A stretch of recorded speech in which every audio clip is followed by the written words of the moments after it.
Yo soy Mami de la Concha, soy la presidenta. Desde la Junta Directiva del Reino Astur hemos distribuido nuestros trabajos en distintos compartimentos. El que nos ocupa hoy lo lleva Chema Castillo, que no puede acompañarnos, y su mujer Inés Arroyo.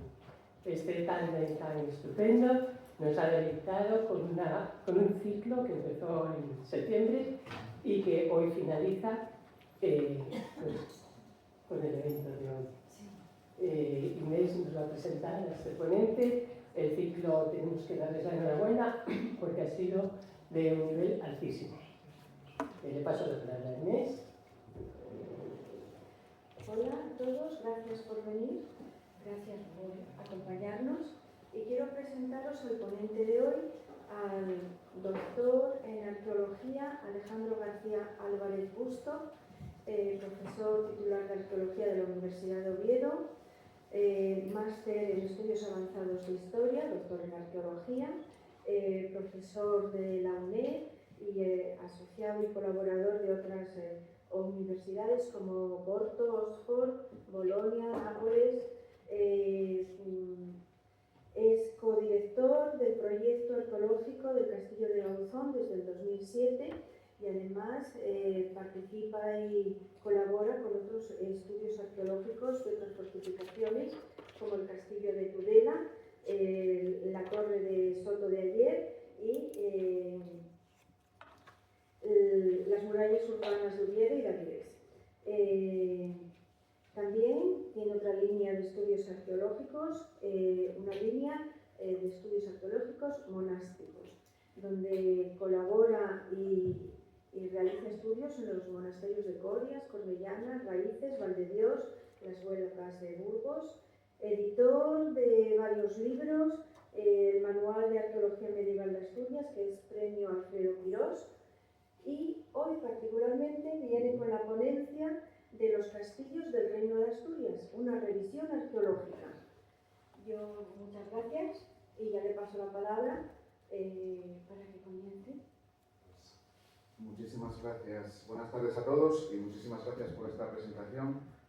Y bueno, estoy encantado de estar en estas jornadas dedicadas al estudio de la historia, ¿no? Desde luego cuando nos invitaron Chema y Inés, pues acepté con todo el gusto, porque además nosotros desde la investigación tenemos que reivindicar el papel de estas asociaciones, ¿no? Para nosotros es fundamental.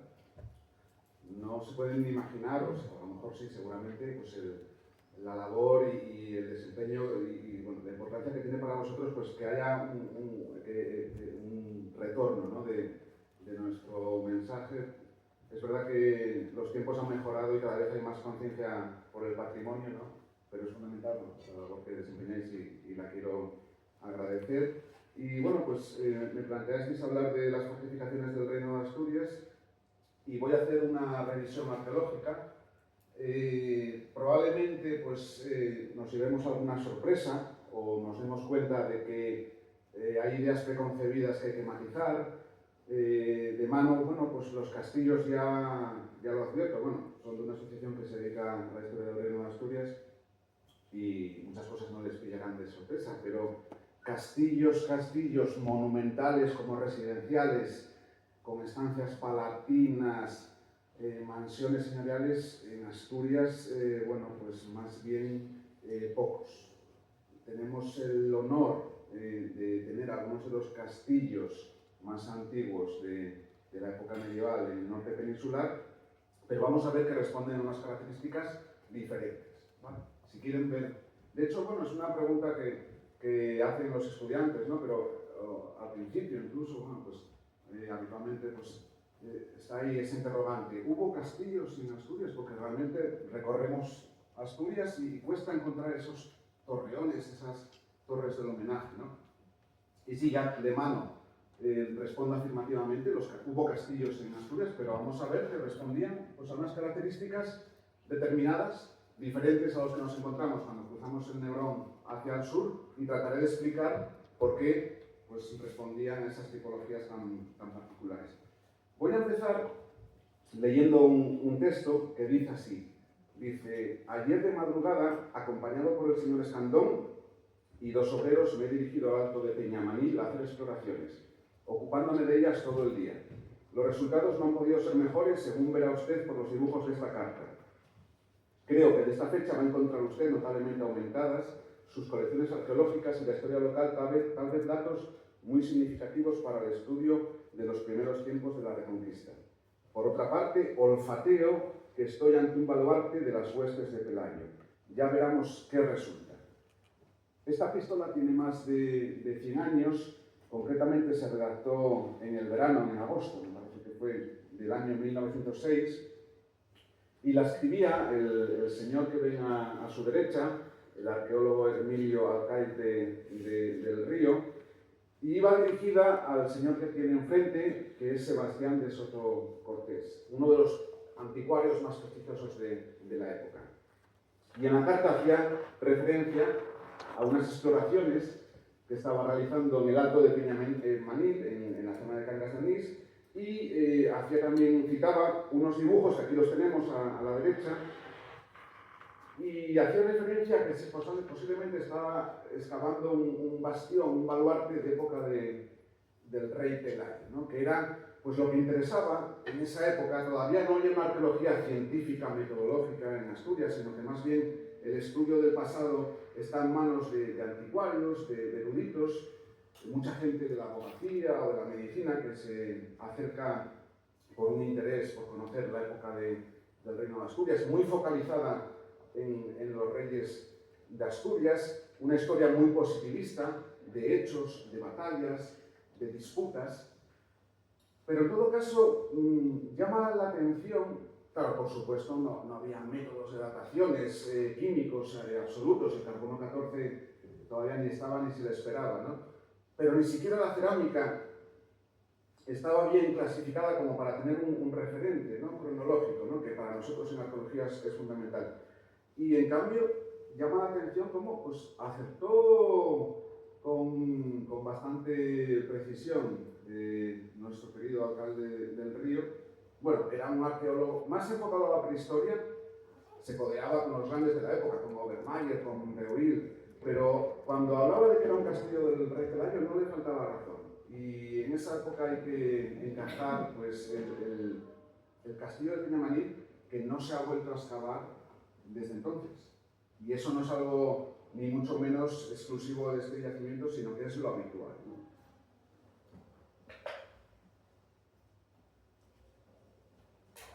De hecho, comentaba hace un momento que durante muchas décadas la historia de los castillos estuvo ligada a esa historia más política del Reino de Asturias, las dinastías, las luchas por el poder, ¿no?, ese juego de tronos, ¿no?, del que muchas veces se habla cuando caracterizamos esta época de la monarquía asturiana.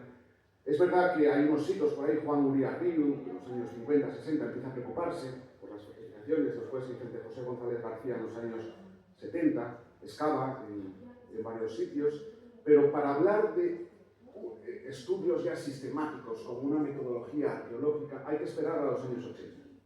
Y aquí hay 2 autores que son fundamentales.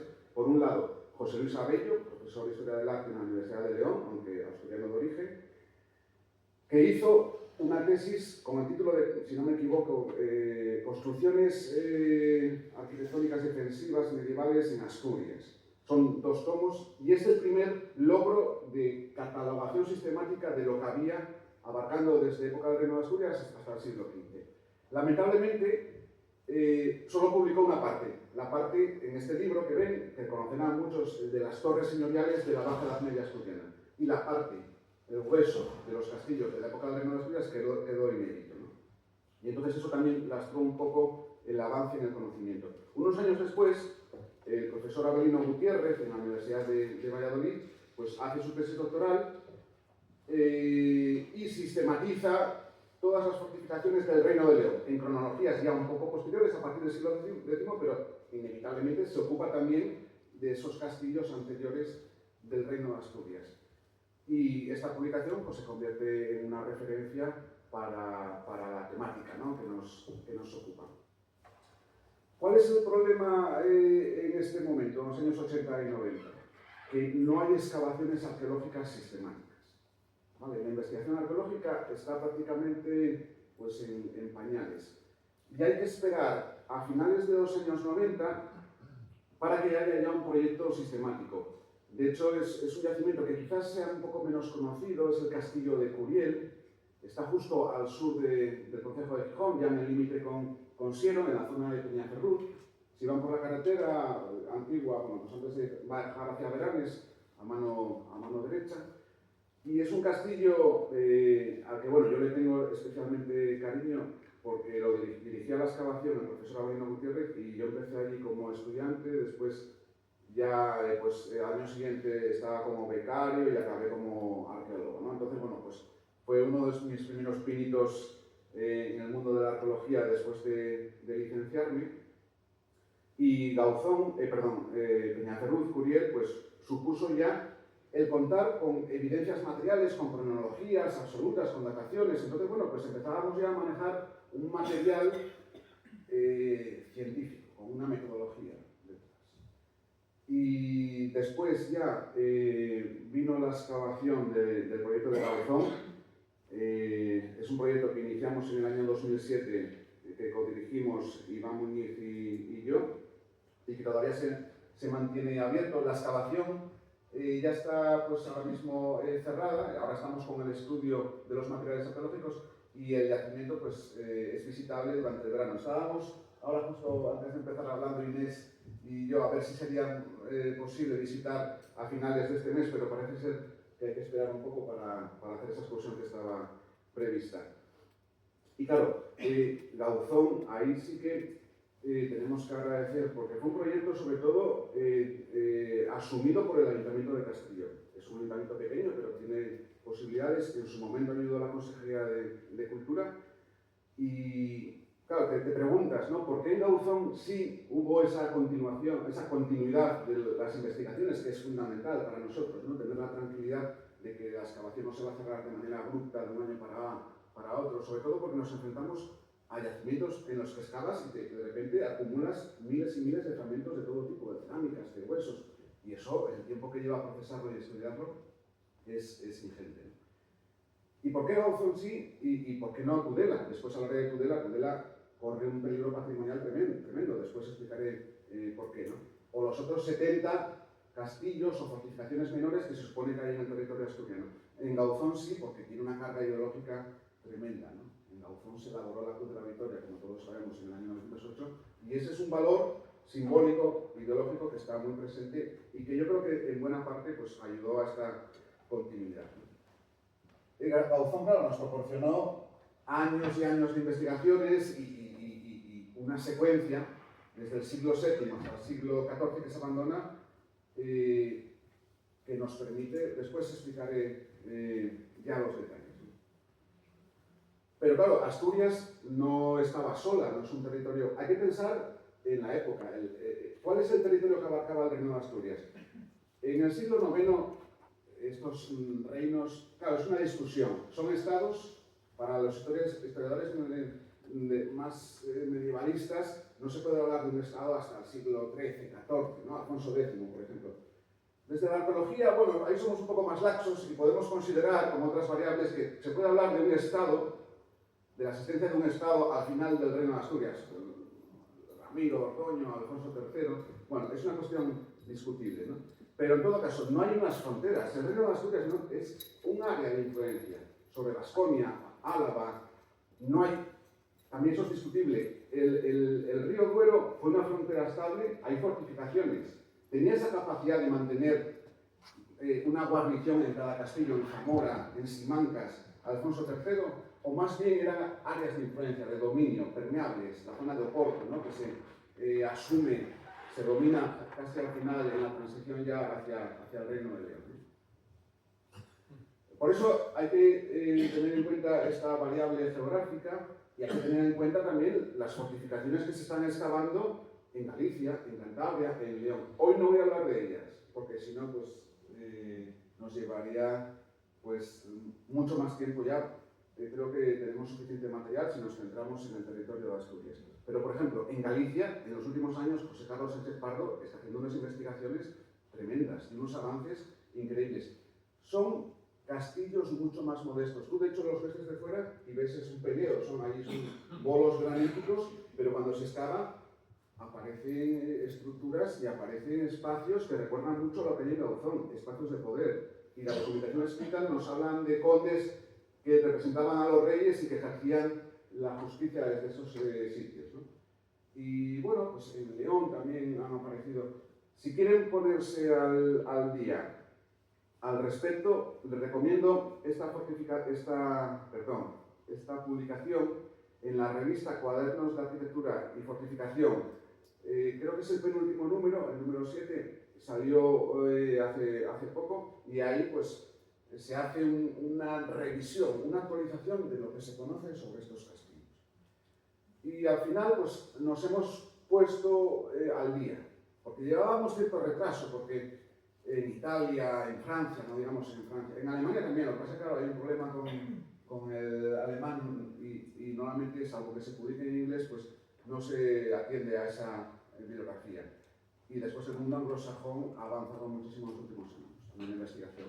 Quizás tiene demasiada influencia sobre la historiografía en España en la actualidad, ¿no? Pero en todo caso, hay un caldo de cultivo y hay una discusión sobre el papel de estos castillos altomedievales. Hay que tener en cuenta que es una época muy interesante, porque justo estamos hablando de lo que los ingleses llaman Dark Age, es decir, los siglos oscuros.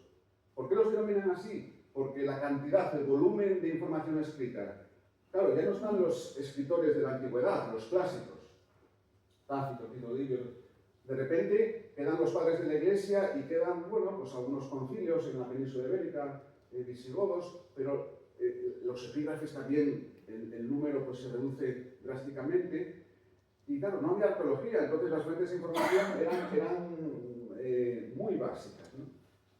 Pero es un momento trascendental. ¿Por qué? Porque colapsa el Estado, la estructura del Estado romano, que había supuesto, no voy a entrar ahí porque, bueno, pero son unos parámetros muy definidos durante mucho tiempo seguido, y todo eso colapsa más o menos rápidamente. Bueno, eso sería un debate, ¿no? Pero a partir de esa desestructuración surgen en toda Europa pequeños condados, pequeños espacios de poder, que al final se fraguan como reinos, y Asturias, el reino de Asturias, es uno de ellos, y no es ni mucho menos menor. Hombre, no se puede comparar al Imperio Carolingio, por supuesto, no hablemos ya de Califato, Omeya o algo así, o el Imperio Bizantino, pero en esa segunda división donde juegan los reinos anglosajones, la monarquía inglesa, el reino de Wessex, en muchas cuestiones el reino de Asturias, en su fase final, no tiene nada que envidiar. Por ejemplo, en extensión, en capacidad de dominio territorial. En época de Alfonso III, el reino de Asturias cogía buena parte del cuadrante del noroeste. Es decir, ocupaba un espacio de dominio, de control, mucho mayor que algunos de los reinos anglosajones a los que antes me referí. Bueno, ya centrando un poco la cuestión en las fortificaciones. Vamos a ver que nos encontramos ante castillos. Claro, no hay un poder, claro, un obispado, un rey con una política regia muy definida. Entonces, los castillos van surgiendo por diferentes necesidades. Entonces, cuando hay diferentes promotores, pues no responden a cierta homogeneidad. Entonces, vamos a ver diferentes tipologías. Vamos a ver diferentes escalas, diferentes tamaños, pero no solo la cuestión del tamaño, sino de la complejidad interior. ¿Y por qué hay esa complejidad dentro de estas fortificaciones? Y la trayectoria. Es decir, porque hay castillos que surgen en el siglo IX, otros en el siglo XI, otros incluso antes, ¿no? Me voy a centrar en los castillos, pero no son ni mucho menos la única tipología de fortificación que encontramos en el Reino de Asturias. Podemos hablar, por ejemplo, de estas otras. Recintos amurallados. Claro, aquí esto sería para otra conferencia, otro debate, ¿no? Todo el proceso de fortificación de la corte obetense, ¿no? Pero en todo caso sabemos, yo soy más bien partidario, empezando por el final, que la cerca bueno, si van por la calle Paraíso, lo último que se rehabilitó, ¿no? Que eso no responde a la época de Alfonso III. Me parece un proyecto demasiado ambicioso, que no tendría mucho sentido. Yo creo más bien eso que encuadrarlo donde se encaja Alfonso IX, Alfonso X. Pero sí que es verdad que hubo una fortificación, una cerca, o al menos, o dos, probablemente, en época del Reino de Asturias. Una, rodeando, protegiendo el núcleo episcopal, y después hay una expansión. Vemos, bueno, estamos justo encima de los vestigios del palacio de Alfonso III, que yo creo, sinceramente, que se les podría sacar. Es verdad que están pues visualizados, hay un panel explicativo, pero desde luego tenemos la suerte de conservar un palacio de dependencias palatinas del rey Alfonso III, ¿no? Entonces, probablemente se les podría sacar más jugo, y aquí al lado, en la plaza de Jordier, estaba el castillo también de este monasterio, que pasa que, bueno, pues es un espacio muy... Después fue cárcel y fue arrasado, y apenas conocemos cuál era la morfología de ese castillo.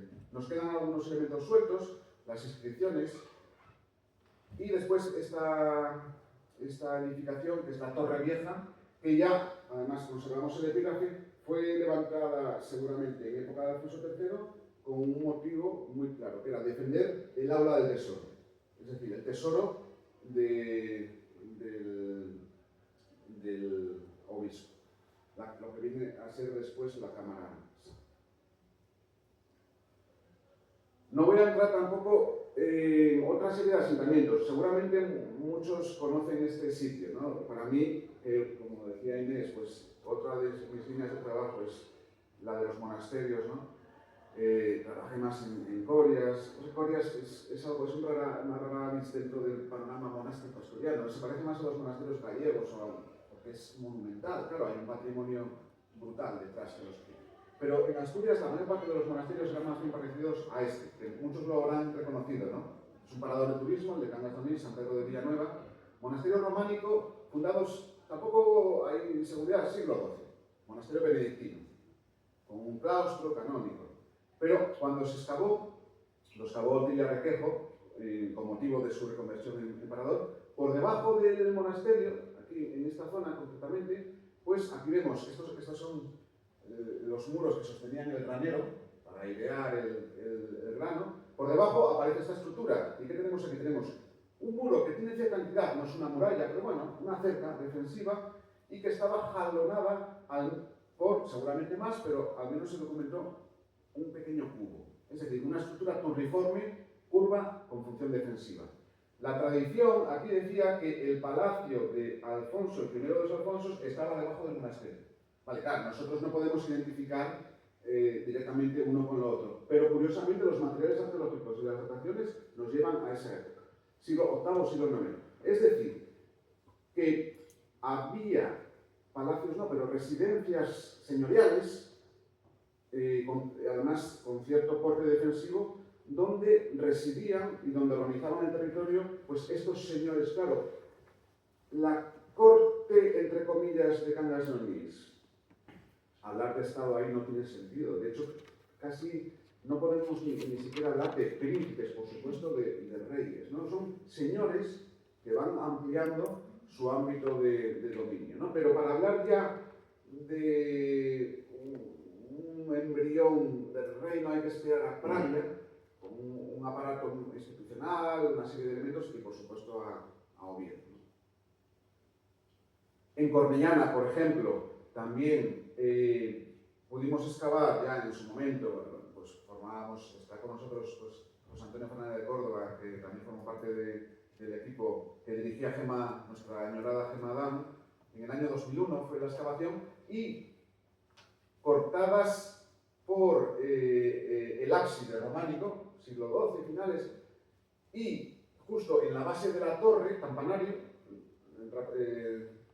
recondicionada, pues encontramos una serie de vestigios que nos llevan a esa época del Reino de Asturias. Y la torre, esta es una recreación que hizo Lorenzo Arias Páramo, con una entrada en altura. La torre seguramente es el elemento fundacional de lo que era una villa aristocrática ligada a la familia rey. ¿Vale? Es decir, hay elementos defensivos también fuera de los castillos. O una serie de torres atalaya. ¿Vale?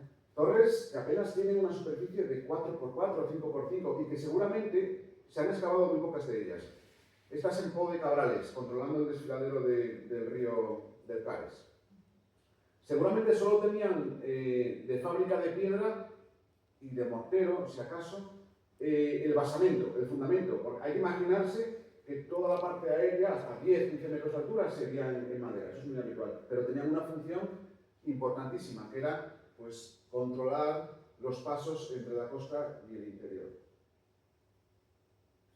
Y como no, las famosas clausurae, ¿no? Es decir, esto fue un hallazgo tremendo que nos hizo pues, repensar toda esta época. De repente, en la Carissa, en esa vía de uso pecuario, sobre todo, porque no es muy propicia por la altura la que tiene. La vía histórica era la de Pajares, ¿no? Pero ahí, a 1500 metros de altitud, bueno, no voy a entrar en el tema de los campamentos romanos, pero nos encontramos con unas barreras, unos fosos con unos pretiles interiores que claramente están cortando el avance. Esto los cabos José Camino, Rogelio Estrada y Yolanda Viñegra, y unos años después excavan en el portal de la Mesa, entre Somiedo y Teberga, pues, y se encuentran las mismas evidencias. El camino cortado también por una barrera. Claro, aquí el problema de las dataciones es que nos llevan justo a caballo entre finales del siglo VII y principios del siglo VIII. Y entonces es muy difícil decantarse por una interpretación o por otra. Estamos ante defensas vinculadas a las campañas de castigo que se hacían por parte de los reyes de Toledo contra los astures levantiscos e insumisos fiscalmente. O más bien, yo soy de esta segunda opción. Estamos ya en época inicial del Reino de Asturias y aquí estamos ante una defensa frente a el avance o el peligro que podían suponer las racias de verano, las campañas de castigo de verano que se mandaban desde Córdoba. ¿Vale? Pero todavía no está resuelto el tema, ni mucho menos, porque bueno, las estaciones al final dan una horquilla amplia, ¿no? Pero estas son fortificaciones que no son exclusivas ni mucho menos del Reino de Asturias. Estas las encontramos en Pirineos, entre los reinos anglosajones también había este tipo de divisiones. Pero bueno, como comentaba al principio, voy a centrarme en el estudio o en tratar de explicar qué conocemos a día de hoy de los castillos. Ya lo adelanto, ¿de cuántos castillos podemos hablar que sean de la época del Reino de Asturias en el territorio actual de Asturias? No tenemos el número exacto. No, se ha hecho mucho trabajo de prospección arqueológica, sin excavación. Pero bueno, por dar una cifra, unos 70.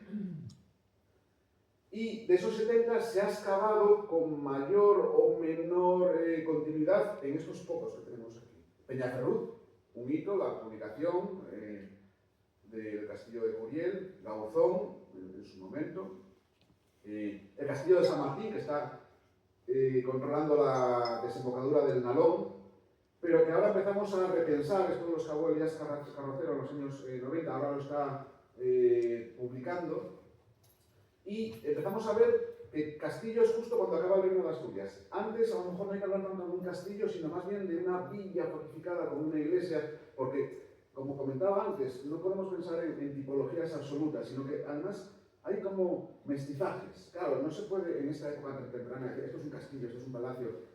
Era un poco más complejo y más indeterminado todo.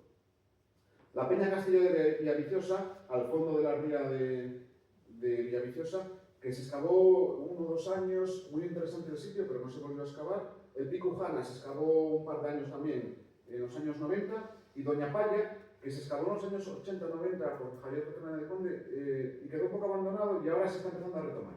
Que está justo donde el Nalón hace su primer gran requiebro, controlando evidentemente ahí el curso del río. Entonces, estos son las cartas con las que jugamos. Entonces, lo que puedo contar hoy es provisional, porque, bueno, pues dentro de 20 años o 30 años, cuando haya más información, pues podremos tratar de comprender mejor esta sociedad, ¿no?, del Reino de Asturias, tan compleja y que está muy estudiada, pero se ha estudiado sobre todo desde el punto de vista político, religioso. Claro, el prerrománico religioso lo inunda todo. Es tan potente, ¿no? Es un tesoro que tenemos ahí. Pero eso también hace que nos olvidemos a veces del patrimonio del prerrománico, del otro prerrománico, que siempre decimos. El militar, Gauzón no es tan prerrománico como San Salvador de Valdeorras, o Tudela, o el prerrománico civil, ¿no? Y yo voy a tratar de analizar estos castillos desde una óptica más actual. No voy a entrar tanto en el relato de hechos, de batallas, de reyes, de disputas por el poder y de territorios, sino que voy a tratar de analizar estos castillos desde un punto de vista diferente. No nos podemos olvidar que fueron, porque a veces nos pasa, estamos explicando los castillos y al final hablas de una batalla, de un hecho político. No, evidentemente hubo enfrentamientos, eran centros, eran espacios coercitivos desde donde se ejercía el poder, la dominación, pero eran mucho más que eso. Eran espacios, sobre todo hay que entenderlos como centros de poder, centros señoriales. Y desde esa perspectiva podemos hablar de varias dimensiones. Aquí las he organizado en conjuntos por organizar un poco la explicación, pero todo está interrelacionado. Entonces, hablaré de una dimensión constructiva, atendiendo a lo militar, a lo residencial. Hablaré también de cuestiones relacionadas. ¿Qué sabemos? Claro, porque nos interesa saber también quién vivía, o hacernos preguntas, quién vivía en estas fortificaciones, si es que se vivía durante todo el año, aunque eso no lo podemos asegurar tampoco. ¿Quién vivía? ¿Eran familias? ¿Eran soldados profesionales? ¿De qué volumen estamos hablando? ¿La guarnición? ¿Cuántas personas lo componían? Esas son preguntas que son muy difíciles de responder. Eran espacios en los que se producía, y después había también una dimensión territorial. Había un control sobre el entorno. Ahí también el concepto de escala, ¿no? El alcance era mayor o menor dependiendo de las características de esa fortificación en concreto. Entonces, la charla de hoy va a ir un poco por estos derroteros. Antes ya atendía a esa cifra, ¿no? Este es un trabajo que se hizo en los años 2000 por parte del catedrático de Arqueología de la Universidad de Oviedo, Avelino Gutiérrez, con su equipo, el proyecto Castela. Y de época del Reino de Asturias, estas serían las 70 fortificaciones, incluyendo las diferentes tipologías que podemos más o menos encuadrar. Ya lo comentaba antes, no están todas las que son, ni son todas las que están. Seguramente si excaváramos en alguna de ellas, habría que descubrirlas. Y a lo mejor no es del Reino de Asturias, que es anterior, es algo antigua, de época visigoda, o es posterior. Y seguramente aquí faltan. En todo caso, ya podemos responder a una pregunta que nos hacíamos hace 20 o 30 años. De hecho, estaba ahí latente. ¿Hubo castillos en Asturias en época del Reino de Asturias? En el siglo VIII o IX. Hace 20 o 30 años no la podíamos responder con garantías. De hecho, Sánchez Albornoz, por ejemplo, cuando hablaba de aquella sociedad de hombres libres, pues planteaba una Asturias y un noroeste de la península muy poco feudalizado. Casi una sociedad igualitaria de hombres libres. Desde otros planteamientos metodológicos y teóricos, pero también llegando a conclusiones muy parecidas, Barbero y Vigil, en los años 70, hablan también de una sociedad igualitaria, poco jerarquizada, poco evolucionada, por lo tanto, no se necesitaban fortificaciones. Hoy en día, la interpretación de esos tiempos ha cambiado drásticamente. Entendemos Asturias en el siglo VII, en el siglo VIII, en el siglo IX, como una sociedad que está en transformación, muy dinámica, pero donde hay una jerarquía y hay un dominio social y una preocupación por el control del territorio, y donde estos castillos jugaron un papel fundamental que no tiene nada que ver con esa imagen que teníamos hace 20 o 30 años. ¿Por qué? Porque faltaba esa información, faltaban los castillos. Se pensaba que no había.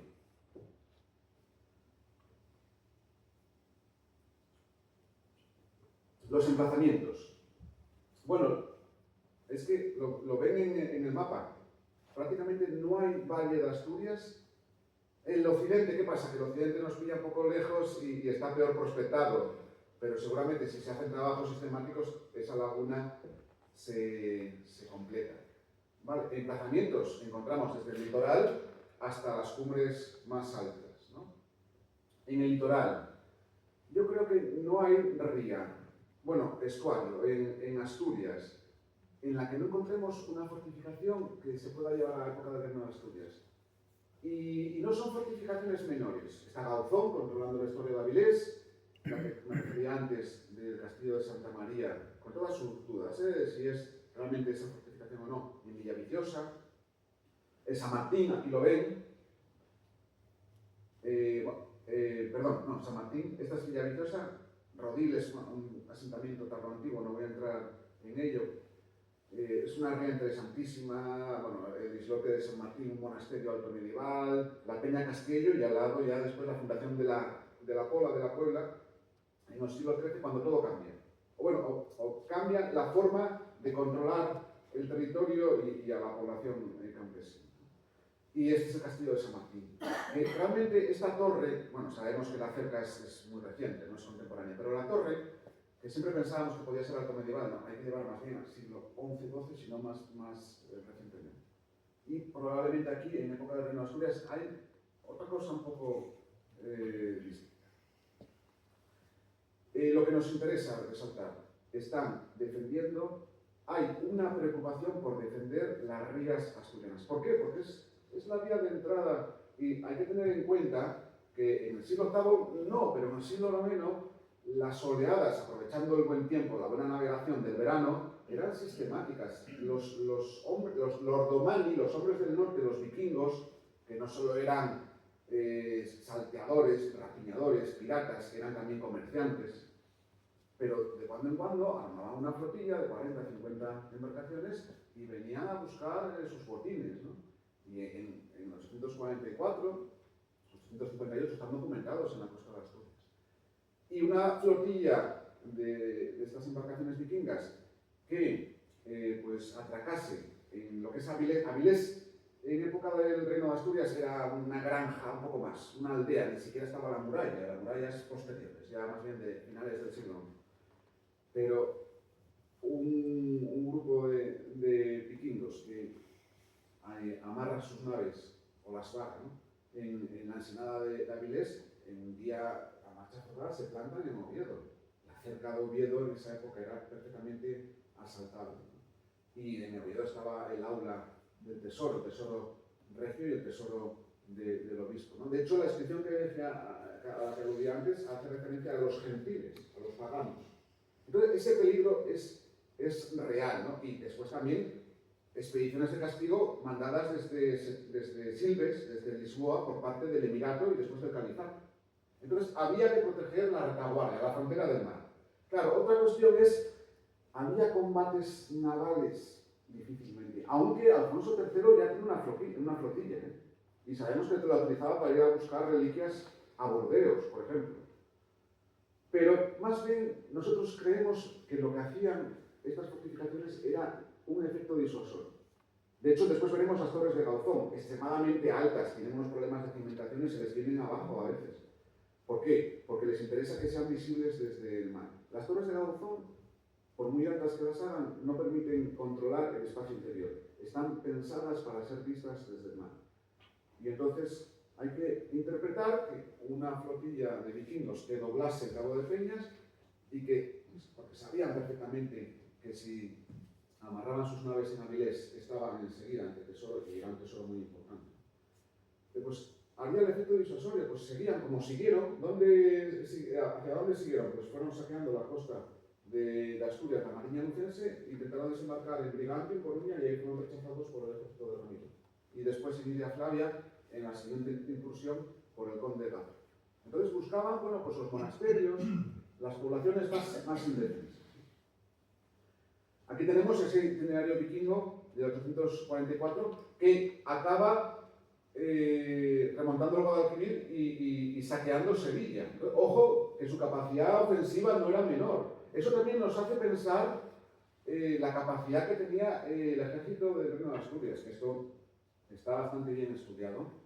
El ejército del Reino de Asturias estaba batallando prácticamente todos los veranos enfrentándose a las aceifas musulmanas. Entonces, ojo, que tenía una capacidad de respuesta pues, muy notable, ¿no? Este es el castillo de Tudela. Seguramente hoy en día se puede visitar, de hecho lo estuvimos hablando el otro día, es Concejo de Oviedo, estuvimos hablando el otro día con Chema y con Inés y a ver si conseguimos hacer una excursión. El problema es que está sin desbrozar y... ¿Ven? Esta es la torre que queda, bueno, lo que queda de la torre. ¿Y dónde está? Está en un sitio pues, fundamental, controlando el vado, después el puente que cruzaba, que permitía salvar el río Nalón. ¿Vale? Aquí tenemos Tudela, después el castillo de las Caldas en Priorio, que no se ha excavado, es propiedad privada, está muy transformado, pero se habla del castillo del obispo, la tradición de castillo de época del Reino de Asturias, no lo sabemos. Aquí está el castro de Doña Palla. Bueno, en la documentación de la época se denominan castro. ¿Vale? Castillos ya es un poco posterior. Y este es San Martín. ¿Esto qué nos quiere decir? Que el Nalón, como otros ríos asturianos, eran navegables. Además, las embarcaciones eran de fondo plano.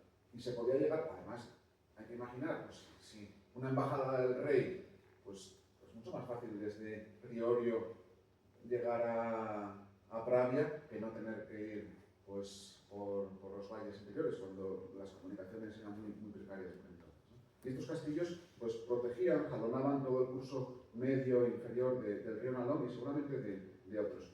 Y Tudela, ¿por qué está aquí? Pues controlando ese emplazamiento tan privilegiado, ¿no? Aquí sí que quiero hacer esa llamada, esa alerta patrimonial, ¿no? Nosotros llevamos ya años y años y resulta a veces un poco ya, bueno, pues, frustrante, ¿no? Advirtiendo que cualquier invierno, eso sucedió. En el año 2016 hubo una gran borrascona y se llevó por delante el lienzo principal del castillo de Alba, en Quirós. Y nos quedamos sin la única puerta románica, arco de medio punto, que había en Asturias conservado hasta entonces. ¿Vale? Y no tuvo gran trascendencia, ¿no? Esta torre, o lo que queda de esta torre, que es una esquina, está cogida por la hiedra. Aquí habría que eliminar la hiedra y acto seguido, pues consolidar, porque si no el mal es peor que se provoque, ¿no? Pero cualquier invierno nos quedamos sin lo que queda de esta torre del castillo, que es el elemento pues, más simbólico. Probablemente no sea del Reino de Asturias, la torre. Porque estos castillos, cuando se señorializan o se hacen castillos condales en el siglo XI-XII, pues tienen su torreón, una suerte de torre del homenaje. Después veremos lo que incluimos de cómo sería en época del Reino de Asturias. Pero está controlando el paso del río. No sé si se ve bien este mapa. Aquí lo que hicimos fue, esto es un trabajo de Nacho Jiménez Chaparro, aquí es el emplazamiento del castillo de Tudela, aquí está la torre de Olloniego, el palacio, que está justo al lado del puente. El puente lo hemos excavado hace unos años y lo hemos fechado. La datación es un poco amplia porque es por OSL en el mortero, entonces no te permite saber si es siglo XII o XIII con seguridad, pero sí lo que podemos ya discriminar seguro es que ese puente no es romano, que había discusión. El puente de Olloniego no es romano, es seguramente del siglo XII. Pero curiosamente cuando hicimos, este es el cálculo de la cuenca visual, es decir, desde el castillo de Tudela, ¿qué se ve alrededor? ¿No? Pues a una distancia de unos 2.000, 3.000 metros, que es más o menos la agudeza visual, en mi caso no, porque no podría llevar gafas en esa época, pero que viera bien en el momento, pues una agudeza visual mínima, ¿no? Pues curiosamente nos llamaba la atención cuando hicimos la cuenca visual, desde Tudela no se veía el puente, y claro, saltaron todas las alarmas, pero si el castillo, además la documentación, así hace referencia ya en época posterior, está en función del control del vado y del puente. Claro, nos faltaba un dato, nosotros cogimos el GPS y hicimos la toma de altura desde la superficie actual. Claro, y entonces no veíamos el puente. Cuando se hizo el cálculo sumando 15 metros, que sería lo que tendría la torre, por ser prudentes, entonces justo el horizonte incluye el control del paso del puente. Y eso explica también una parte de por qué el castillo de Tudela está emplazado en este sitio. El Pico Jana, aquí nos vamos ya a las Asturias más orientales, casi, bueno, este es el río Deva, controlando también toda la sierra del Sueve y sobre todo la sierra de Cuera, tiene una serie de fortificaciones que están controlando toda la costa y posibles arribadas, pues remontando, navegando aguas arriba las rías. Y después desde estos castillos o estas fortificaciones hay un control visual directo entre el pico y las torres, entre el Pico Jana. Y claro, visualmente sería difícil, aunque sabemos que había ciertos elementos, por ejemplo, pues una suerte de trompetas que permitían señales acústicas y también ahumadas. Se podían hacer pues, alarmas con estas hogueras, ¿no? Es decir, que estaba perfectamente interconectado todo el espacio del Reino de Asturias. Una característica habitual de estos castillos, claro, que les define, es que tenía una muralla. Es pues, algo obvio, pero ahora empezamos a conocer cómo eran estos recintos amurallados. Son recintos muy sencillos, se adaptan a la topografía del terreno. Normalmente aprovechan las curvas de nivel de la cima y las envuelven con una muralla que puede ser más o menos compleja.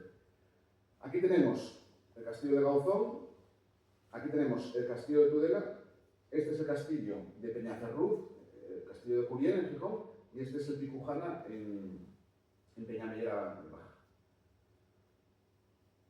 Aquí lo que trato de exponer, no sé si se ve más o menos, es una comparativa, traté de ponerlos a la misma escala. ¿Cuál es el propósito? Para que veamos que como Gauzón y Tudela están por encima con una diferencia muy clara del resto de fortificaciones.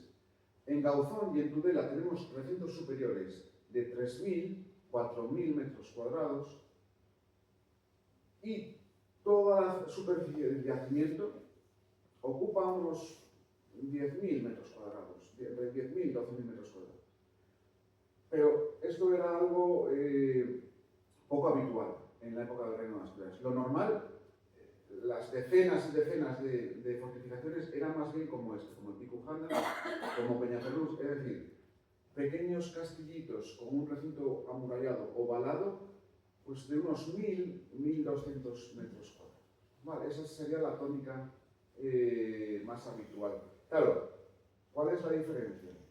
Aquí detrás está la mano del rey, la promoción regia, en Tudela, en Gauzón, y aquí no sabemos realmente.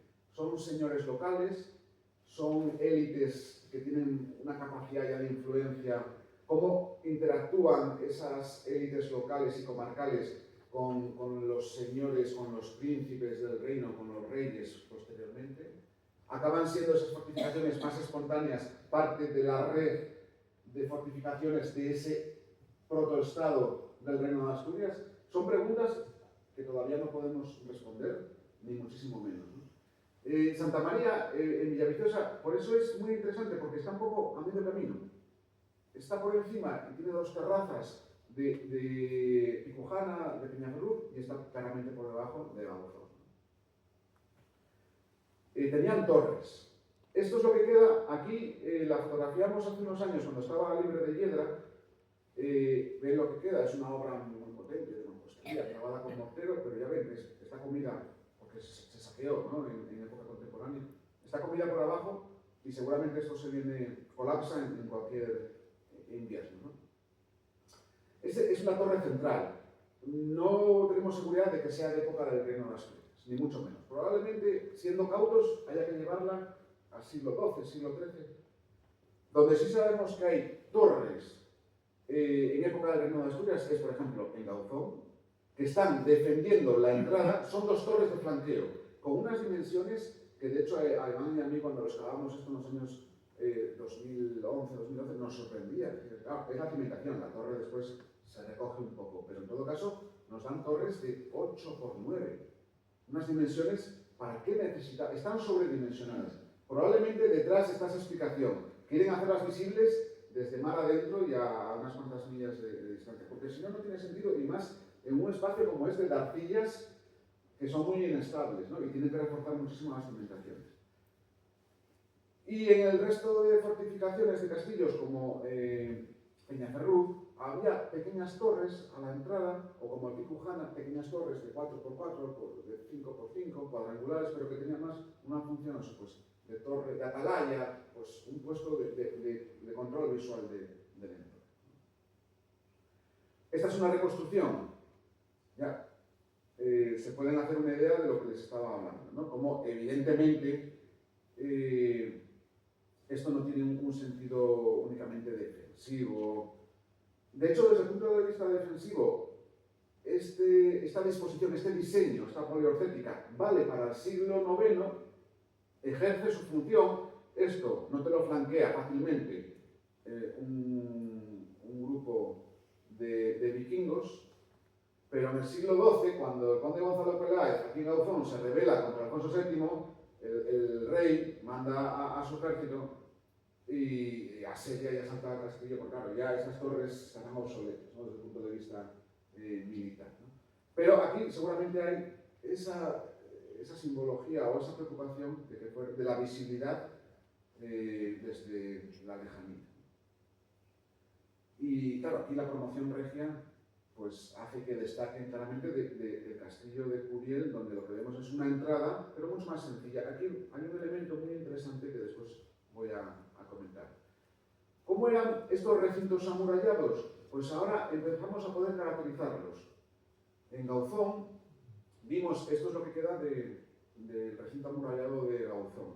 Claro, Gauzón en el siglo XIV es arrasado. En el contexto de enfrentamiento entre Pedro I y Enrique de Trastámara, Avilés, la villa, era petrista y Gauzón estaba a manos de los de Enrique, y entonces seguramente el rey, al principio, que llevaba las de ganar, manda arrasar. Por eso nosotros, claro, Gauzón no había un plano y fuimos encontrando los cimientos. Además hay un plano de corte muy claro, hasta donde consideraron, y las torres las derribaron pues, a conciencia, ¿no? Pero en todo caso, respetaron una parte de la muralla y empezamos a ver que la muralla no estaba maciza completamente, sino que había esta serie de huecos a unos 50-60 centímetros de distancia entre ellos, y después que había como dos niveles y seguramente más huecos hacia abajo. Y los huecos que tenían sección circular o sección cuadrangular, en el interior tenían mortero y tenían unas improntas. No sé si se distingue, esto es la huella de que ahí hubo madera. Es decir, eran entramados de madera, seguramente de pino, por los análisis que se hizo de la antracología. ¿Qué podemos interpretar aquí?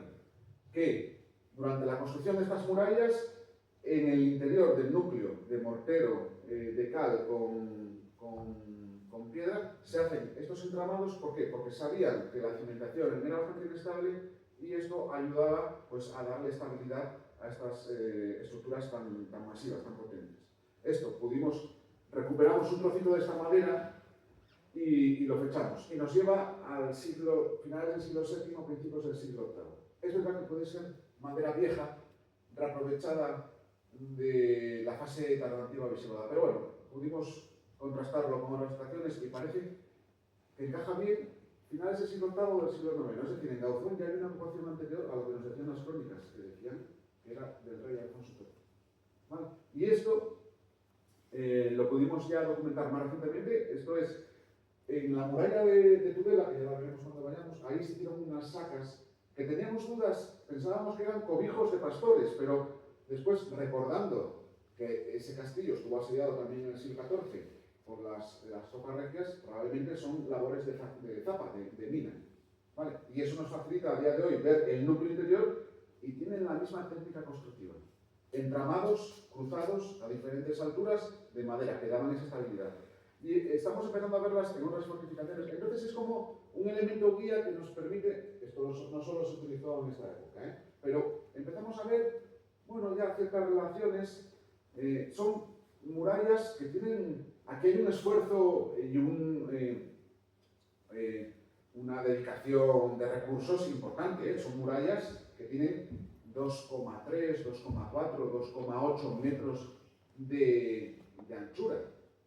La muralla de Avilés o la de Oviedo, que las estamos estudiando más recientemente, claro, las denominamos cercas, porque apenas tienen 2,3 metros de ancho. Es decir, que en estos castillos el esfuerzo defensivo es muy importante. Esto es lo que queda de esos lienzos defensivos. Este es el recinto amurallado intermedio de Tudela, que ya ven, se conserva pues como estaría en el siglo XIV. Nos da una pista, porque es una obra de mampostería, es decir, los mampuestos los van sacando de la cantera, los van careando y los van poniendo en hiladas más o menos regulares. Pero la obra no estaba la fábrica de mampostería no estaba vista, ni mucho menos, estaban revocados. Revocados de mortero de cal, con una proporción de cal altísima, de muy buena calidad. Y hicimos en Gauzón análisis con el equipo de GEA de esos morteros, los pigmentos, y nos salen que la imagen de estos castillos iría más bien hacia un color rosáceo, ¿no? Castillos de color rosa, amarillento en esta época, porque hay que pensar que están muy degradados los morteros. Aquí ven, esta es la iglesia de Gauzón, este es el callejón. Es muy raro encontrar sillarejo o sillería. La sillería, que claro, necesita un esfuerzo, la cantería de talla muy costoso, se reserva solo a los esquinales, como pasa también en el prerrománico religioso, salvo algunos elementos puntuales, el pórtico de Valdedios. Esto es en Gauzón, que es una de las torres, la torre sur, que tiene, no es una sillería, está ahí a caballo, es un sillarejo, pero bueno, aquí ya en época de Alfonso III, pues hay una preocupación por hacer una fábrica un poco más refinada, un poco más cuidada. Esta es una vista de Gauzón, esta es la única subida, donde aquí están las dos torres, y en el acceso, justo al pie de la rampa, no hemos podido excavar ahí todavía. Hay que tener en cuenta, claro, la arqueología tiene unos ritmos que a veces son desesperantes, pero son necesarios, ¿no? En Gauzón excavamos mucha superficie, estamos hablando de unos más de 2.000 metros cuadrados, pero claro, el yacimiento tiene 14.000, si cogemos el entorno más amplio. Y, por ejemplo, no hemos podido excavar en los fosos, intuimos, por la topografía, que ahí tiene que haber unos fosos defensivos.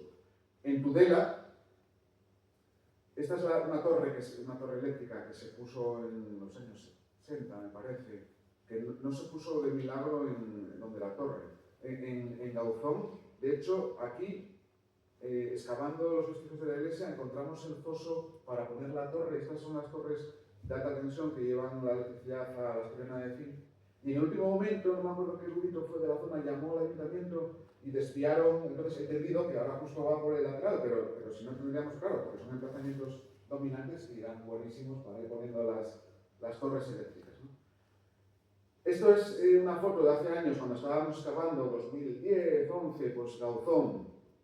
Esto era el sistema que tuvimos que inventar un poco, entre comillas, para evacuar el material, porque pensamos que poner unos tubos estos de desescombro, pero bueno, era carísimo el alquiler, entonces, bueno, cortamos unos tubos de saneamiento y nos servían eso, pues para evacuar las escombreras, todo el material que íbamos excavando, que se iba a desechar. Lo que nos interesa reflejar, esta es la testa, la superficie de la plataforma del Castillo de Gauzón, que es como un tómbolo, es un acantilado y por encima con una capa de lutitas, pero que está acondicionada, está distribuida en diferentes terrazas, niveladas a diferentes alturas, y cada una con una función muy precisa, después la veremos.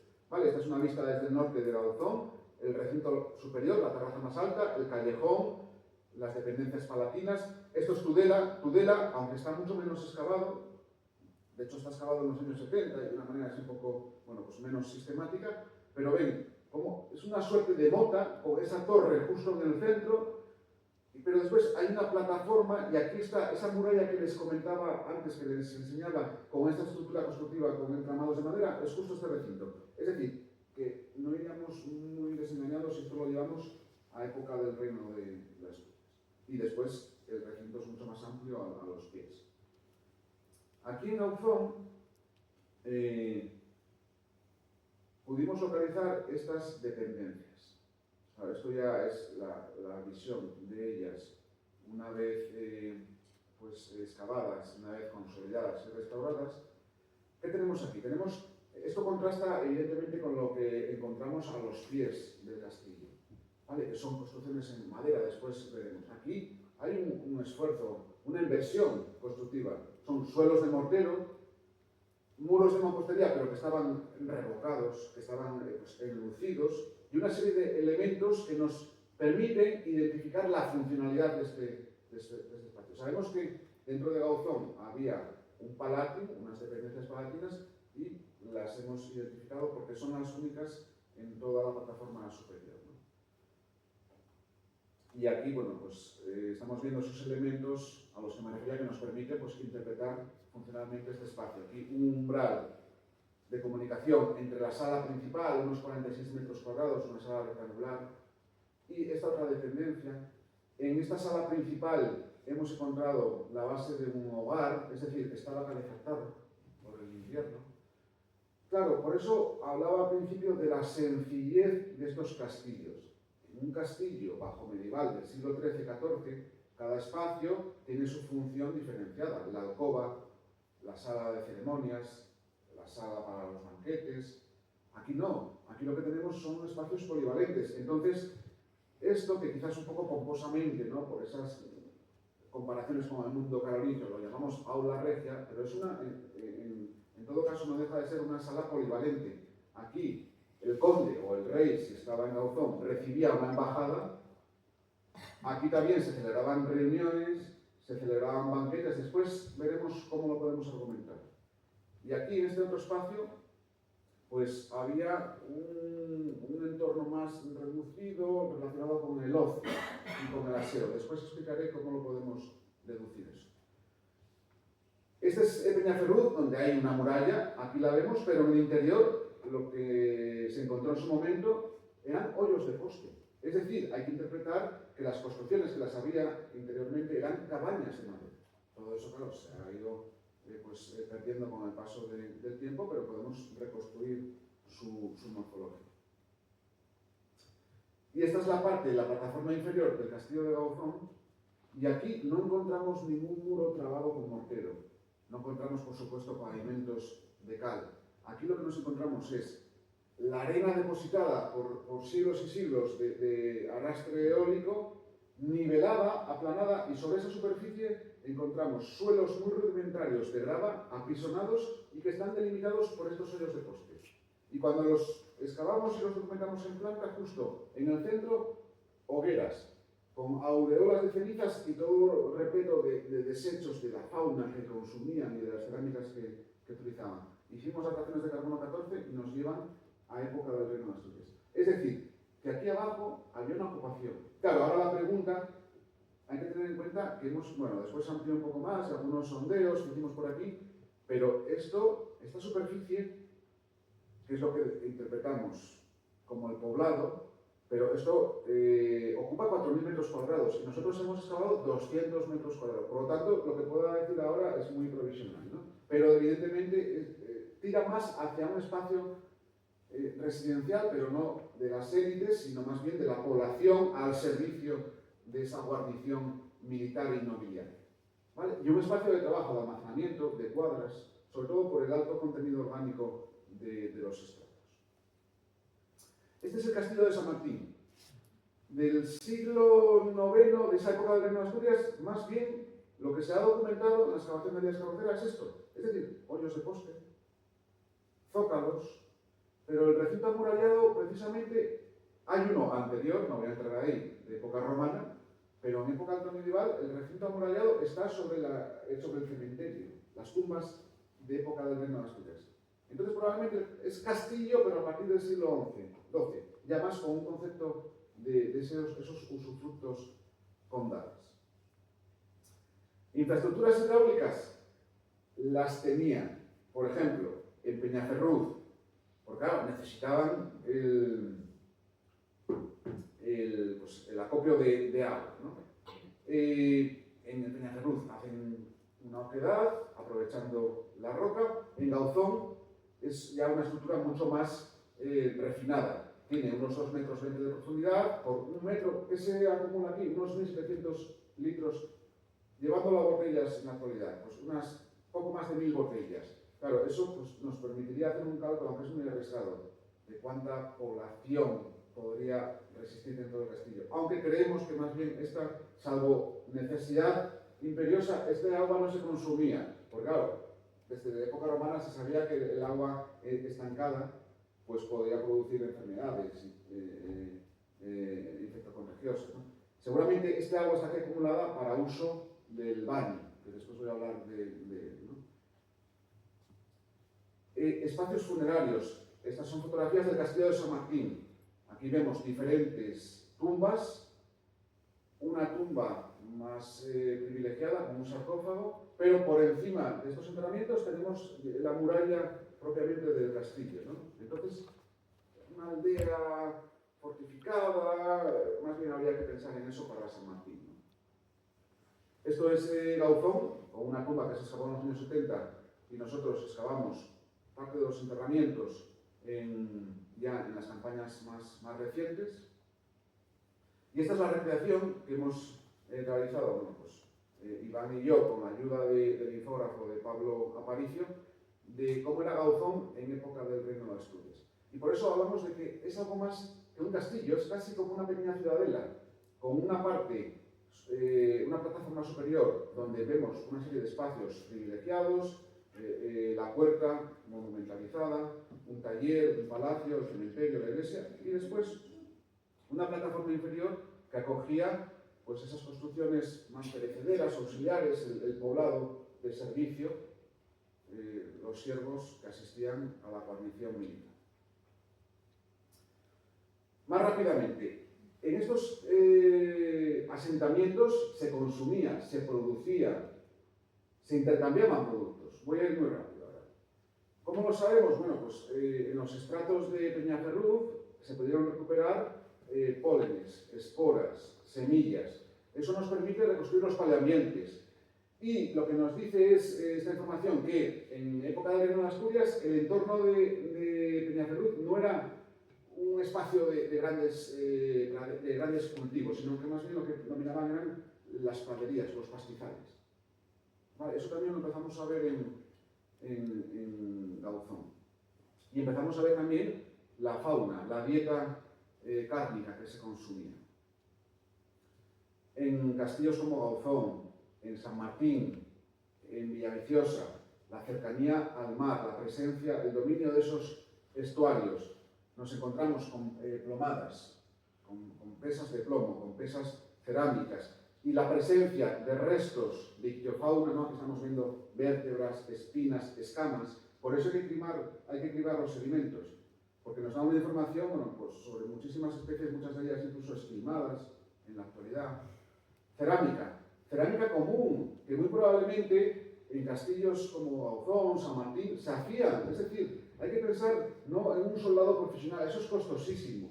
No había estructura que lo soportase, sino más bien en ese concepto que lo utiliza el mundo bizantino en las fronteras de soldados con sus familias y soldados que igual defendían ante un ataque, pero también en otros momentos pues trabajaban, hacían sus instrumentos. Bueno, es un concepto un poco diferente, ¿no? Y estas cerámicas comunes se elaboraban en estos castillos. Elementos de importación. El vidrio en esa época, en el siglo IX, en el siglo X, en Asturias no había la capacidad, o no conocíamos la capacidad tecnológica para elaborarlo. Entonces, estos vidrios que aparecieron en Gauzón, tuvimos la oportunidad de hacer análisis químicos con Jorge de Juan, del CNRS francés, y nos dio una información, bueno, sorprendente, entre comillas. Hay algún vidrio romano con natrón, pero la mayor parte son vidrios de cenizas vegetales y que proceden nada más y nada menos que de las costas de Palestina, elaborados en talleres hay mucho ya estudiado al respecto, de Egipto y de la zona de la actualidad, la zona de Mesopotamia, siglo X, siglo XI, y aparecen en Gauzón, aparecen fragmentitos, pero bueno, aquí los vemos. Es decir, el conde de Gauzón, en Gauzón, por ejemplo, estuvo el infante García, pues podía beber en una copa que había sido elaborada en el Cairo, por ejemplo. Tenían esa capacidad, no se puede hablar de un comercio en esta época, pero sí de redes de intercambio, del don, del contradón. Las embajadas traían también dotes, presentes. Entonces, por eso tenemos estos productos tan exóticos, entre comillas, en el norte de la península ibérica. Pero claro, esto ha cambiado un poco la forma de entender esa Asturias aislada, ¿no? Ese concepto de Asturias aislada, hay que matizarlo muchísimo. Bueno, la industria ósea, por supuesto, se aprovechaba para un montón de elementos, ¿no? Esto, pues, sobre todo, pues, mandos de cuchillos, pero botones, bueno, no voy a entrar al detalle. En Curiel, un enfoque muy importante hacia la producción del hierro. La edad del hierro es prerromana, pero la edad medieval es la tercera edad del hierro. O sea, el hierro era fundamental, instrumental, herramienta, armamento, y en Curiel hay una clara orientación hacia la prevención. De hecho, Peñaferrú, bueno, también nos indica un poco esa orientación. En cambio, en Gauzón encontramos un taller, pero que denominamos polimetalúrgico. No solo se trabajaba el hierro, que también, sino también bronce, se manejaba pues, el plomo, el cobre, y los residuos son mucho más en volumen, mucho más pequeños, pero muy dispersos y muy diferentes entre sí. Hemos encontrado pues, un ágata, todo ello nos lleva a pensar en la existencia aquí de un taller especializado, pues más relacionado con la metalistería, con la elaboración de joyas. Y ya para acabar, hay que pensar en estas fortificaciones en un ámbito territorial, dominando los espacios productivos, el poblamiento y generando una territorialidad. Por eso, pues al principio incidía que yo no iba a insistir tanto en la historia de estos castillos como lugares donde tuvieron lugar hechos políticos, batallas, enfrentamientos, prisiones y demás, sino que más bien iba a enfocarlo a la información, esta nueva información que nos está dando la arqueología al respecto, ¿no?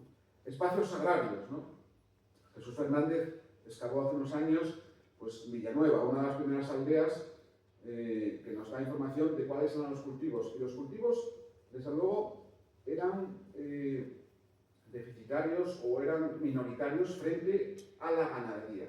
La ganadería era la que generaba riqueza y sobre todo capacidad de acumulación de riqueza por parte de esta aristocracia. Claro, hay que tener en cuenta el contexto climático, no hay que ser deterministas, porque las poblaciones, las sociedades tienen una capacidad de adaptarse al cambio tremenda a lo largo de la historia, eso se ha visto, ¿no? Perfectamente. Pero ¿dónde estamos? El Reino de Asturias, siglo VIII, X, principios, coincide con una época de enfriamiento.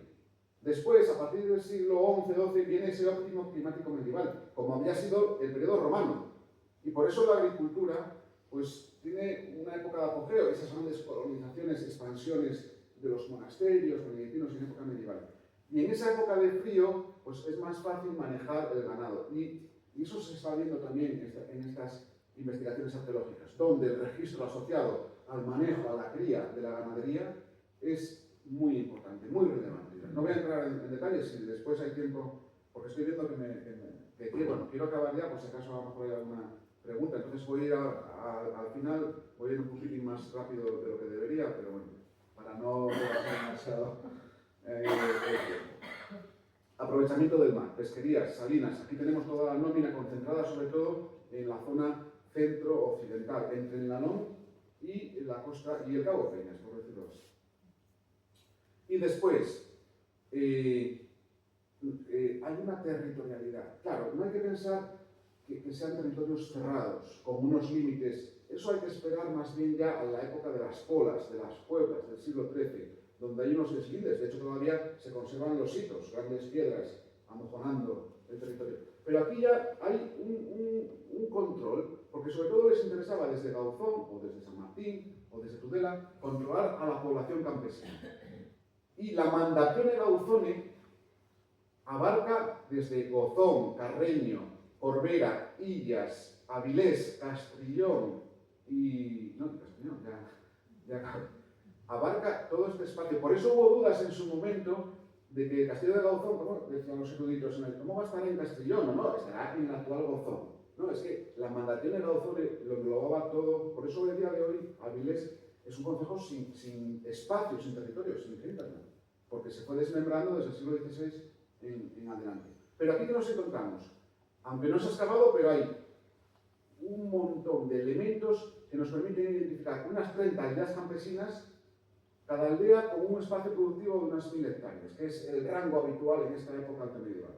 Claro, una guarnición militar que no solo estaba en Gauzón para defender la costa de posibles racias vikingas, sino que estaba para que cuál era la función primordial. Son señores que mantienen su estatus acaparando la producción, sobre todo ganadera, y la producción agrícola. Y empezamos a ver esa capacidad de control y de exacción de parte de la producción campesina. ¿Por qué? Porque en Gauzón nos hemos encontrado con estos pozos. Son unos pozos de unas dimensiones, esto además está en la parte más amurallada, en la parte superior. Son unos pozos de unas dimensiones tremendas. Nosotros los identificamos, como se identifican en muchos otros yacimientos, como silos. Los silos es la manera que tenían en esta época de almacenar grano de un año para otro. En Asturias teníamos dos maneras, son los hórreos, que todos conocemos, algunos de ellos se remontan todavía a la época bajo medieval, y los silos, que te aseguraban mantener en unas condiciones de sellado más o menos anaeróbicas, pues grano durante un año más o menos. Cuando excavamos una aldea, los silos tienen una capacidad muy pequeñita, que es lo que permitía dar el alimento a una familia campesina durante todo el año. Aquí los silos tienen un cubicaje brutal. ¿Por qué? Porque este era un punto de recepción donde los campesinos de esa mandación estaban obligados, esto es una interpretación que hacemos, a entregar parte, no es el diezmo todavía, pero es una parte de su producción. ¿Por qué? Después lo mismo lo van a hacer los monasterios en el siglo XI y XII. ¿Por qué a estos señores les interesaba acumular la producción agraria? Porque era fuente de riqueza. Crisis de subsistencia permanentes. El tener capacidad de alimentar a la población te daba ese dominio que era necesario para mantener el estatus de unos señores, los reyes de Asturias, entre comillas, que tenían un poder muy frágil. El terreno era resbaladizo debajo de sus pies. Y esta riqueza, de hecho esto se ve en los monasterios en el siglo XII. ¿Cómo se hacen los monasterios con muchas tierras en esa época? Porque había una familia que lo estaba pasando mal y el monasterio le decía, no te preocupes, yo te voy a dar el grano que necesitas para alimentar a tus hijos, pero a cambio me entregas tu vid o tu tierra y tal. Y eso es más las donaciones. Hay que pensar en esa creencia tan piadosa para la salvación del alma. Pero detrás también hay estos recursos. Y ya para acabar, bueno, esto me lo voy a saltar. Territorios. Empezamos a ver el traslado de las Cortes, Cangas, muy precaria todavía, Pravia, Oviedo, después el León. En Tornacangas de Onís hay un número muy importante de fortificaciones, pero que están sin estudiar, están sin investigar. Ya de esas 70 ya ven que apenas 6, 7 han sido excavadas. Y no sería necesario hacer grandes excavaciones. Simplemente con unos sondeos reducidos ya tenemos dataciones a día de hoy pues más precisas, ¿no? El condado de Tineo está documentado desde 899, ya muy rápido. En Beranes, la villa cambia, pasa a ser un asentamiento campesino en el siglo VI. ¿Dónde se van los señores, el Dominus, la familia del Dominus de Beranes? No lo sabemos, pero hay dos opciones, o bien a la Civitas, entre comillas, ciudad, que ni mucho menos tenía ese rango de Gijón en esta época, o curiosamente, a 2 kilómetros, tierra adentro, justo en el siglo VII, se funda el castillo de Peñafort. Entonces, es muy probablemente que esos señores pues pasen. Claro, estás amparado por el Estado romano, entonces puedes tener un sistema esclavista o de colonos en el siglo IV y en el siglo V. Cuando eso colapsa, la capacidad señorial se reduce pero se mantiene. ¿Y dónde se instalan? En estas fortificaciones, controlando a los campesinos. Y ya lo último, la génesis, la trayectoria. La arqueología te da otro panorama diferente. ¿Qué decíamos de Gauzón hasta hace 15 años, cuando empezamos a excavarlo? Lo que nos decía la crónica de San Piro, redactada en el siglo XII. ¿Y qué nos decía esta crónica? Que Gauzón, junto con Tudela, habían sido creados por el rey Alfonso III. Entonces no teníamos otra fuente de información. A día de hoy, con toda la intervención arqueológica, ¿qué nos hemos encontrado? Esta es la torre de Alfonso III. Por debajo, ¿qué nos encontramos? Esta es una construcción muy bien elaborada, que está arrasada. Aquí cogimos un trocito de mortero con un carbón y nos da a finales del siglo VI, principios del siglo VII, es decir, época visigoda. No voy a entrar en la interpretación. Es decir, Gauzón tiene una fundación muy anterior a lo que nos decía esa crónica de San Piro, desde época visigoda, y por supuesto estuvo ocupado en época de Pelayo, en época de Fabila, de los Alfonsos. ¿Y cómo hay que reinterpretar lo que nos dice la crónica? Lo que hace Alfonso III es refundar y sobre todo remonumentalizar Gauzón. Gauzón era un castillito, como esos que vimos antes, muy sencillito, pero cuando hacía su función, y lo que hace Alfonso III es replicar la corte de Oviedo en Gauzón y crea una dependencia palatina para el solio regio y una serie de estructuras que eran necesarias. Esa escenografía del poder que se ve muy bien en Tudela, que se ve muy bien en Gauzón. Esa entrada que no solo tenía esa función de ser visibilizada desde mar adentro, sino que también de imponer. Es un aparato político de propaganda del poder en esa época. ¿Por qué? Porque nos encontramos en Gauzón, por ejemplo, la puerta no era una puerta militar, sino que nos encontramos al pie de la puerta un capitel típicamente prerrománico con un collarino soleado. Es decir, había una intencionalidad de embellecer. Los capiteles no se reservaban solo a las iglesias, sino que las puertas militares defensivas estaban embellecidas. Es decir, hay una capacidad de inversión que eso solo puede hacer un rey de una época. O poner, como pasaba en el castillo de Oviedo, o como se sabe que en el castillo de Tudela, pues la cruz del Gólgota, pues protegiendo al Salvador, protegiendo a la guarnición del interior. O en Peñaferruz, que es un castillo menor, pero también hay una simbología. En la fase 1, ¿qué nos encontramos? En la piedra fundacional del cimiento de la torre, justo que definía la esquina, nos encontramos un trozo de un sarcófago reaprovechado de la villa de Begranes. Es decir, los descendientes de los señores de Begranes, esto es una interpretación quizás un poco forzada, pero no solo se trasladaron ellos físicamente, sino que llevaron elementos materiales quizás para afianzar esa continuidad entre un espacio anterior y otro posterior. Y finalmente, hay que reinterpretar también estos espacios palatinos no solo como espacios donde se ejercía la justicia, el poder, el audias y demás, que también, sino como espacios sobre todo de socialización y de representación del poder, donde aquí había reuniones donde se reforzaba el clientelismo. Por ejemplo, en el Tapiz de Vallée, ese gran cómic del siglo XI que narra la conquista de Inglaterra por parte de Guillermo Conquistador, vemos a los nobles, a su comité de magnates, disfrutando de un banquete. Bueno, pues ¿qué nos hemos encontrado en Gauzón en torno a los desechos del callejón en este espacio residencial palatino? Pues aquí cambia la proporción de fauna. En Gauzón domina sobre todo el vacuno. Es decir, sacrificaban reses, terneros, y después hay un alto porcentaje de caza y el ganado porcino. En cambio, en otros castillos domina más bien las ovejas. Aquí se celebraban banquetes y se hacía esa socialización.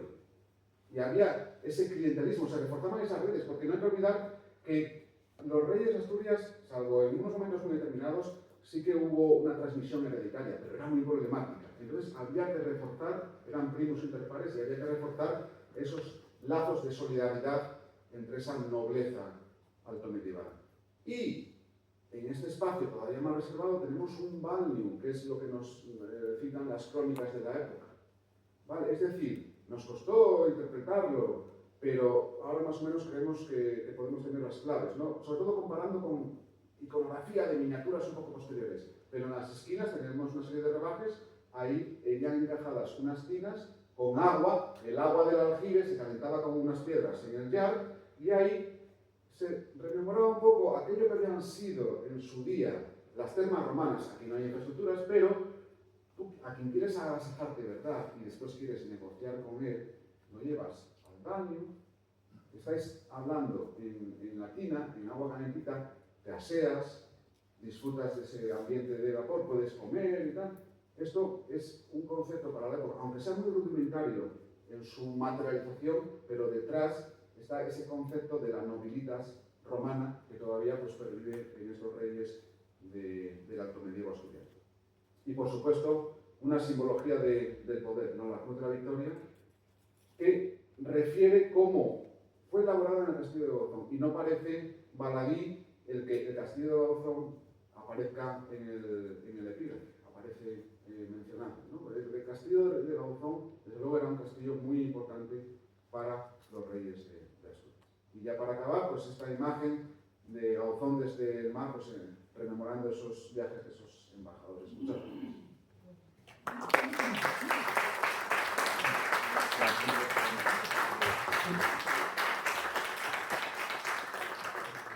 Bueno, muchísimas gracias.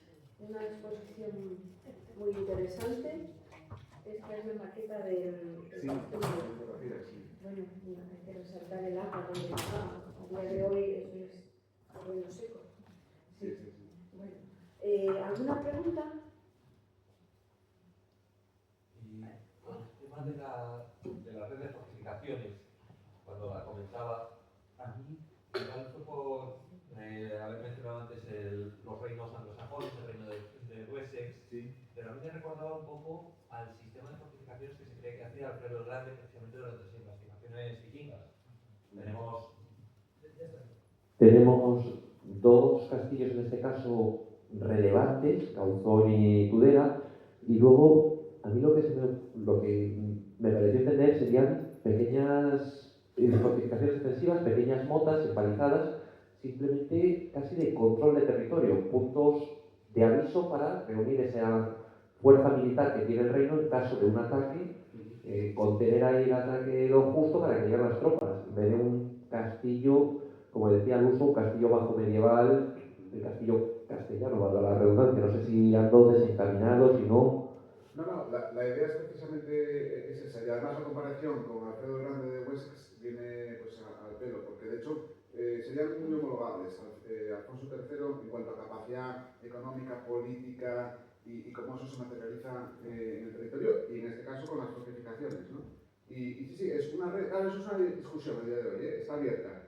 Y yo soy partidario de que en esa época al final de las Indias tenían esa capacidad de dominio y de estrategia y de conjugar los otros investigadores creen que no, que para nada. En esa época todavía no había esa estructura estatal. Es un debate abierto, hace falta más arqueología. Pero esa discusión ahora mismo está muy bollante con respecto a la frontera del Duero.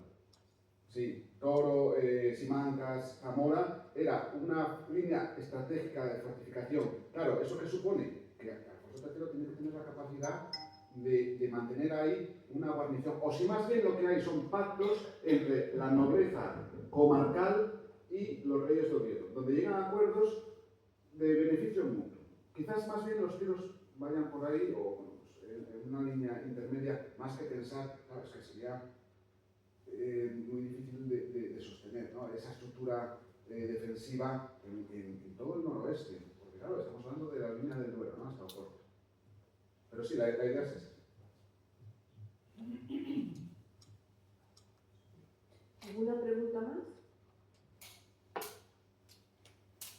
Bueno, pues yo te tengo una. Otros años hemos disfrutado de la Semana Medieval del Castillo de Cauzón. ¿Este año hay algo previsto?